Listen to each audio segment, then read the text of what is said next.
I mentioned a couple of point spreads that changed. The Vikings are now getting 5.5 against the Cowboys. They were getting 6. The Chargers getting 4.5 against the Chiefs. They were getting 3.5. Yeah, Paul. I was looking at the odds after you ran through them. If Phillip Rivers, let's say hypothetically, became the starting quarterback this weekend, would it make the Colts odds better or worse? What do you think? I don't think it'd move. It'd be as is? 13.5. That's a lot. It's 13.5, no matter who's quarterbacking. Packers are at the Broncos, and the Packers are favored by 2.5. The Bills are at the Patriots, and the Bills are favored by 1.5. Very interesting betting lines there. The Falcons at the Buccaneers. Falcons are getting 4.5. That's a must win for Tampa. That's Thursday night. I'm wondering, man, it feels like Atlanta's going to have a coaching change. Feels like it. And there's a couple of teams that feels like they're going to have a coaching change. Falcons certainly one of those teams. The Browns against the Bears. The Browns are getting 7.5. I mean, I don't know if Kevin Stefanski, who's been, I think, 2-time coach of the year, but there seems to be this thought, a prevailing thought, that Kevin Stefanski somehow doesn't want Shedeur Sanders to play, even though Shedeur Sanders gives Kevin Stefanski a better chance to hold on to his job, because Shedeur Sanders puts more of a fear or threat into the defense because he can throw the long ball. I mean, he can make some plays. And look, is he a starting quarterback? I don't know yet. But I'm not going to jump to conclusions and say, yes, he is, or no, he isn't. He's got a couple of games here that he's going to go against some suspect defenses, and he can put up some good numbers here. The Bears' defense isn't great. They play Buffalo. That defense isn't great. They play Cincinnati. That defense isn't great. He's got a chance to put up some decent numbers here. And maybe, here's a couple of scenarios to factor in. If the Browns are in a position to take a quarterback that they really love, and they have 2 first-round draft picks, Shedeur Sanders may play himself into a position where he gets traded, where he could play for somebody else. Yeah, once again, I go back to where I thought he was going to end up with the Raiders. I thought they were going to draft him. Maybe that could be a scenario, as the Raiders move on from Geno Smith. They're probably going to have a coaching change as well. But he might build up enough of a sample size where the Browns say, Fernando Mendoza is too good to pass up, or whoever that quarterback, Dante Moore, might be too good to pass up, and we're going to have Shedeur. Now, you do have the Deshaun Watson situation where he's going to come back next year.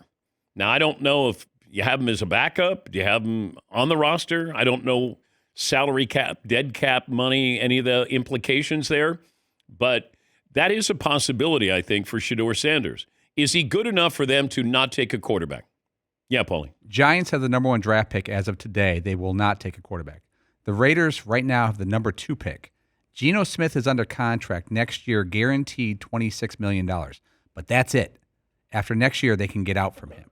So that could be a situation. Tennessee has the 3rd pick. Can't imagine drafting a quarterback again.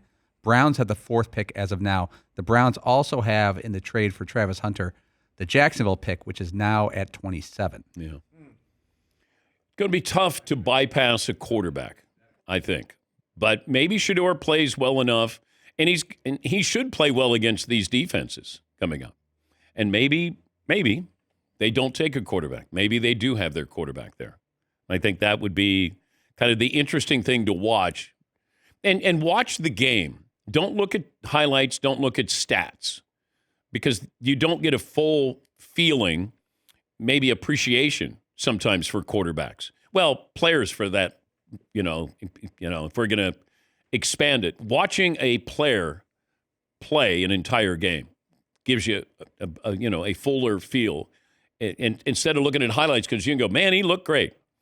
Well, there are times when you can really look great, and then there are times that you don't look great. You have 7 highlights, but then you have all the other plays where you don't look that good. Yes, Eden.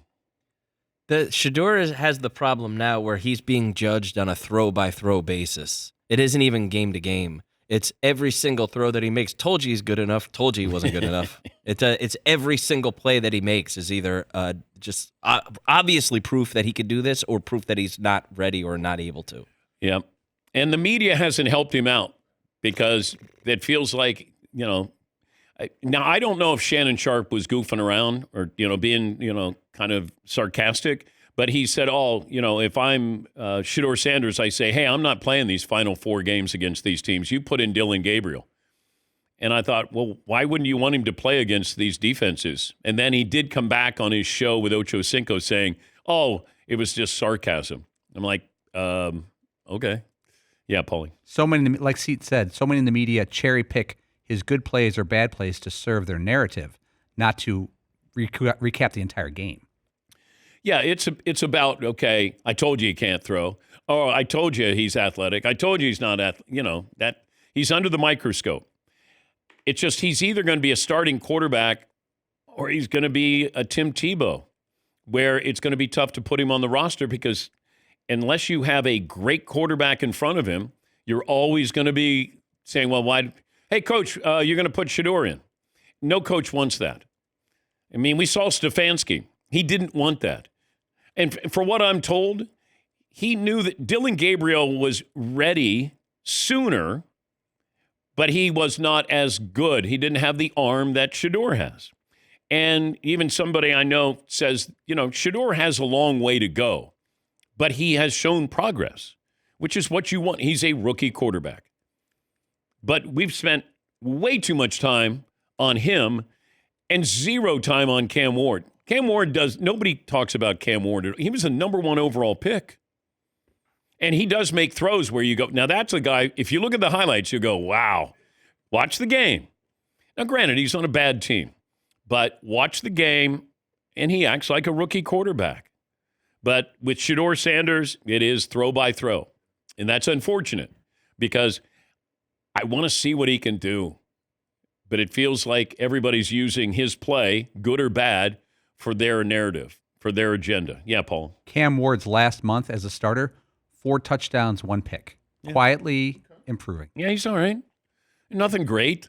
He'll make a couple of great throws, but, he's not Jaden Daniels. People even looking at Caleb Williams. The Bears are succeeding, but they're doing that maybe in spite of Caleb Williams. They're running the football. That should help Caleb Williams be a really good quarterback. Like he should be at this point a really good or a good quarterback, consistent quarterback. And most coaches will take that. I just want my quarterback to be consistent. I don't want that highs and lows, the ebb and flow here. Not at that position. Yeah, Marv. How come we didn't talk about Cam Ward more? Because he went to the U. It's not like he went to some small, like he didn't come out of some small school. Was it the Shedeur shadow was just so big it just loomed over everybody else in the draft? Yeah. Yes. Leading up to the draft, it was, they're going to take Cam Ward. And then we moved on. That was it. And he kind of came out of nowhere. Now, he had other stops where he's successful. But, Washington State, Incarnate Word. And then you go to the U, and then you're like, oh, okay. He played well, but there was nothing where we were like, oh, my God. Dion, created this. Because of, him, you had Shedeur, and Shedeur played at a pretty high level. And then you had the Heisman Trophy winner as well at Colorado. But, have we talked about Travis Hunter? Did we talk about him before he got injured? Very little. Very little. But that is really a peek into what this sports business has devolved into. Who gets clicks? It's not, is that the right story to cover? It's who gets clicks, and clicks wins. That's how things are programmed. And, it's unfortunate because there are good stories that just don't get covered. And I can be guilty of that as well. But then there are times when the Cowboys are relevant or Shedeur Sanders is relevant, and then you cover them appropriately. It's not, how do we go out of our way to talk about LeBron? Or, I go back to what Skip Bayless used to do. And look, I think what Skip did was brilliant at the time because he's saying more people care about the Cowboys one way or another than any other topic. More people care about LeBron one way or another than any other topic. And he would play the hits every single day. So when you tuned in, you knew he was talking about the Cowboys or LeBron, one way or another, and you would have an opinion.